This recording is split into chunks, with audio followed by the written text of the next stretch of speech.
Okay, in today's explanation, or in today's video, I am going to explain what our assignment is.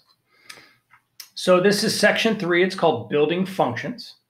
The directions for this, the directions state, choose an answer only one of the following 4 questions and submit your answer by taking a picture and sending it via the Remind app. So there are 4 questions. If you want to, what I would do is I would pause your computer, I would open up this document, and I would read through the 4 questions on your own before you listen to me, because you're going to answer one of them. And if you know what you're doing, then you don't have to listen to this video if you choose not to. But I'm going to go in order, and if you want to fast forward through the video and wait for my explanation of one that interests you, you could do that as well.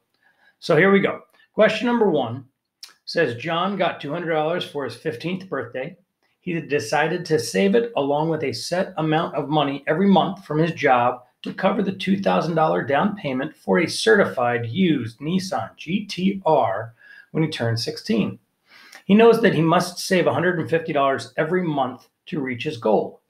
To know if he is on track during the year, he created the equation below where S of t represents his savings in dollars and t represents the time that passes in months. So here's the equation. I'm going to click on it. S of t is equal to 150t plus 200. Okay?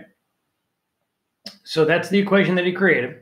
Now we go over here to A. It says A, state whether his equation is correct or not for reflecting his requirements. Then justify why it is correct or not correct. Why it is or is not correct. So what you would need to do is you would need to take this equation and probably plug some values in for t and then solve. For part B, it says John then created a graph to represent the equation he wrote above.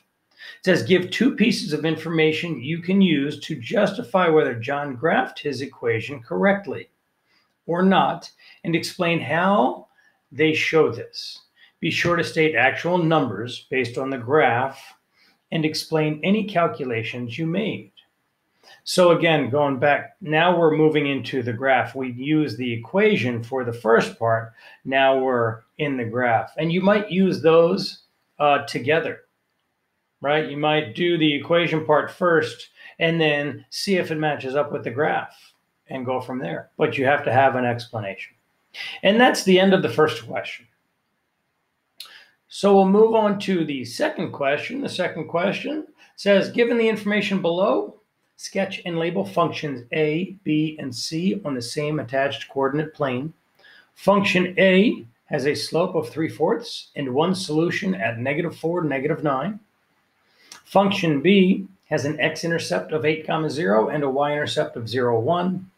And function C has an undefined slope and one solution at 8, 3. So 3 different functions, and what that really means is 3 different lines. And we've got a lot of vocabulary. Undefined slope, x-intercept, y-intercept, solutions. So you're going to need to go back.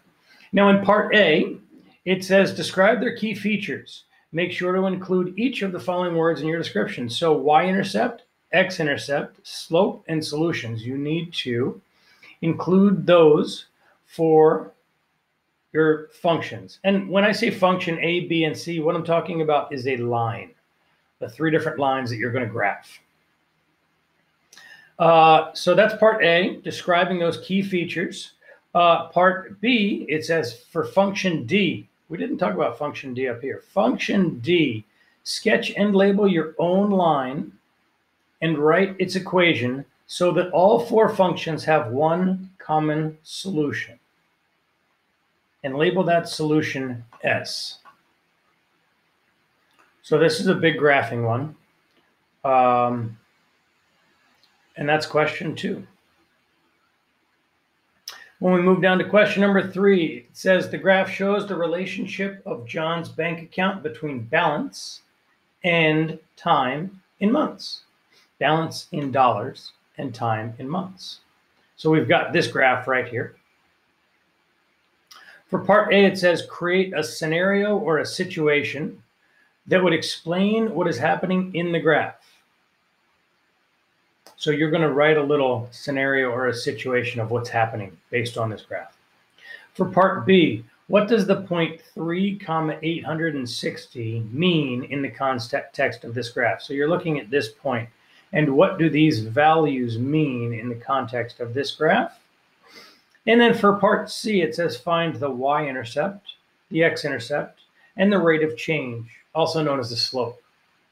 Then explain what each of these three things represents in your situation or scenario. Again, back to your situation and your scenario, you're going to explain the y-intercept, the x-intercept, and the slope or the rate of change.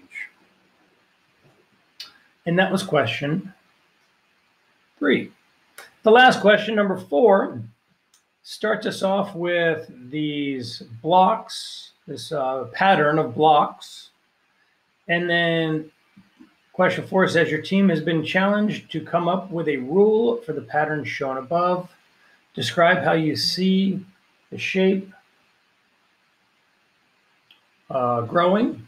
Be specific as though you are getting someone to draw the 7th shape.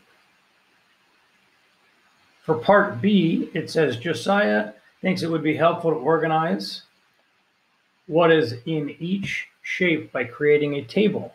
Finish his table below and then graph the data to see if an obvious pattern emerges. Let X represent the shape number and F of X represent the number of squares that you form in that shape.